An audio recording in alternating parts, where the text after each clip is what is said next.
Saudara-saudari yang terkasih dalam Kristus,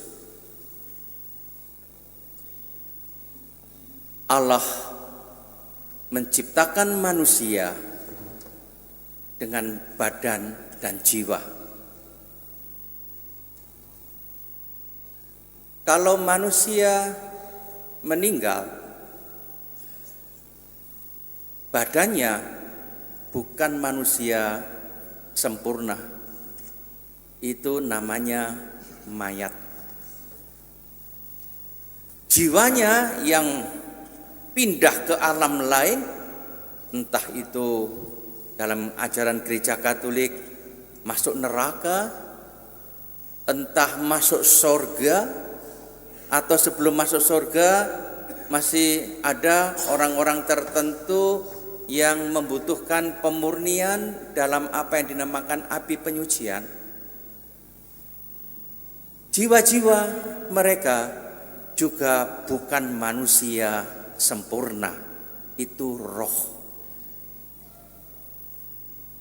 Padahal Tuhan menciptakan manusia sebagai makhluk yang punya badan dan jiwa, kesatuan dua hal ini. Maka pada akhir zaman, kalau manusia memang disempurnakan oleh Tuhan, tidak mungkin yang disempurnakan hanya jiwanya atau hanya badannya. Sekali Tuhan menciptakan manusia dengan badan dan jiwa, untuk selamanya dia akan punya badan dan jiwa. Maka dalam ibadat kita ada kredo, aku percaya, yang mengatakan aku percaya akan kebangkitan badan dan kehidupan kekal. Akan ada kebangkitan badan, lalu badan menyatu kembali dengan jiwanya, menjadi manusia sempurna lagi.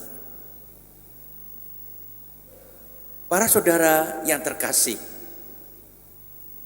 Yesus Kristus telah wafat, tetapi dia kemudian bangkit dengan badannya lagi dan naik ke surga. Inilah manusia sempurna sesuai dengan rencana Tuhan. Yesus itu dengan badan dan jiwanya diangkat ke surga, duduk di sisi kanan Bapanya. Bagaimana dengan kita? Dikatakan dalam bacaan kedua tadi dalam surat Rasul Paulus, Kristus itu mendahului kita dalam hal kebangkitan. Lalu menyusullah orang lain. Kebangkitan Yesus itu mendahului kita. Kemudian nanti orang-orang yang menjadi miliknya pada waktu kedatangannya. Jadi kita percaya pada akhir zaman badan manusia akan dibangkitkan dan dipersatukan dengan jiwanya. Tetapi di dalam ajaran gereja Katolik ada satu perkecualian. Siapa? Jelas, Maria. Dalam ajaran gereja Katolik, semua orang lahir dalam dosa asal, dosa pribadi, semua lahir sebagai manusia berdosa keturunan Adam. Gereja Katolik yakin ada satu perkecualiannya, Maria. Karena Maria harus mengandung putra Allah ketika menjadi manusia.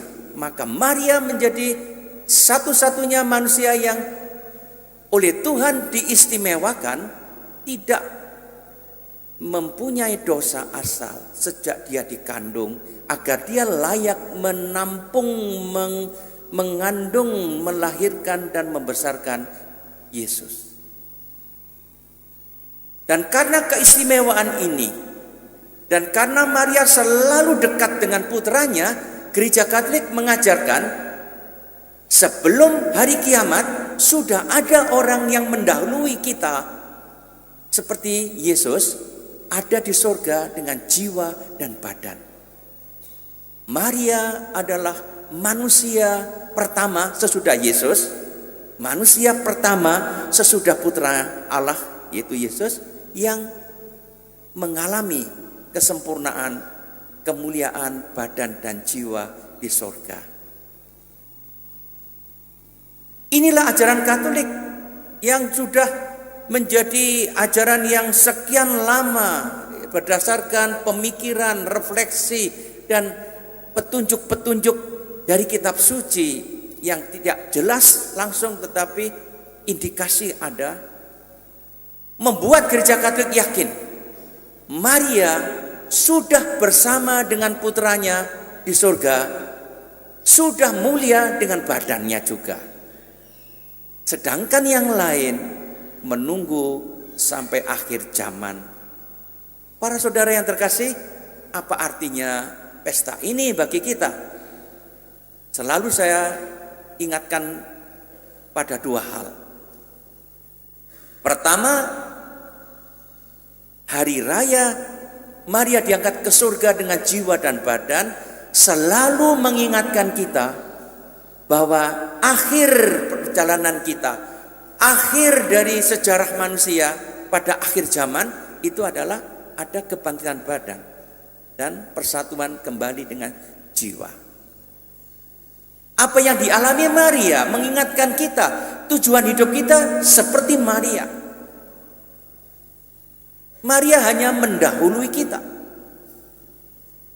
Yang kedua, bahwa Maria yang sudah mulia bersama putranya menjadi ibu kita yang dari surga menolong kita, menjadi pendoa bagi kita, menyampaikan doa-doa kita kepada Yesus putranya, karena dia itu bagaikan permaisuri, ibu dari seorang raja.